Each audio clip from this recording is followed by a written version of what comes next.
বছরের শুরুতে পাক ভারত দ্বন্দ্ব আপাতত শেষ হয়েছে বলেই মনে হচ্ছে, তবে রয়ে গেছে তার রেশ। প্রতিবেশী দুই সামরিক শক্তিধর দেশের পাল্টাপাল্টি হামলায় ব্যাপক ক্ষয়ক্ষতি হয়েছে দুই দেশের। পাকিস্তানের দাবি, ভারতের 3টি রাফাল যুদ্ধবিমান ভূপাতিত হয়েছে। আর এ নিয়েই ফ্রান্স ও ভারতের কূটনৈতিক ও প্রতিরক্ষা ক্ষেত্রে উত্তেজনা তৈরি হয়েছে নতুন করে। একসময় গর্ব করলেও এখন সেই রাফালের পারফরমেন্স নিয়ে প্রশ্নের মুখে পড়েছে ভারতীয় প্রতিরক্ষা বাহিনী। রাফালের এই ঘটনায় চাঞ্চল্য ছড়িয়েছে আন্তর্জাতিক প্রতিরক্ষা বিশ্লেষক মহলেও। প্রশ্ন উঠেছে যুদ্ধক্ষেত্রে রাফালের কার্যকারিতা ও নিরাপত্তা নিয়ে।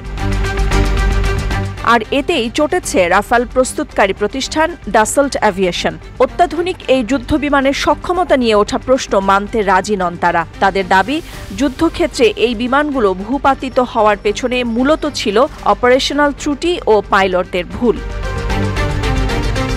ভারতের প্রতিরক্ষা প্রধান জেনারেল অনিল চৌহানিও সাম্প্রতিক এক সাক্ষাৎকারে কিছু যুদ্ধবিমান হারানোর কথা স্বীকার করেছেন, যদিও তিনি নির্দিষ্ট সংখ্যা প্রকাশ করেননি। আর এরপর থেকেই আলোচনা আবার জোরালো হয়েছে। ডাসল্টের জোর দাবি, রক্ষণাবেক্ষণ ও পাইলটের দক্ষতার অভাবই এসব দুর্ঘটনা। তবে ভারতের পক্ষ থেকে ডাসল্টের পর্যবেক্ষণ টিমকে রাফাল বহর পরিদর্শনের অনুমতি না দেয়ায় প্যারিসের উদ্বেগ আরও বেড়েছে। তারা আশঙ্কা করছে ভারত হয়তো বিমানগুলোর প্রকৃত ত্রুটি আড়াল করছে এবং দায় সরিয়ে দিচ্ছে প্রস্তুতকারী প্রতিষ্ঠানের উপর।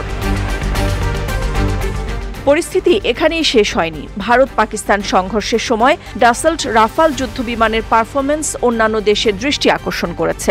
বিমানের কথিত ত্রুটি নিয়ে উদ্বিগ্ন ইন্দোনেশিয়ান সরকার ডাসল্টের সাথে সাম্প্রতিক চুক্তির নিজস্ব অডিট শুরু করেছে।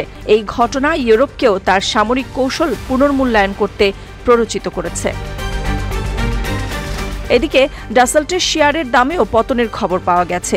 সেই হিসেবে ফ্রান্সের এ উদ্বেগের যথাযথ কারণ রয়েছে। নাদিরা জাহান, নিউজ ডেস্ক, সারা বাংলা।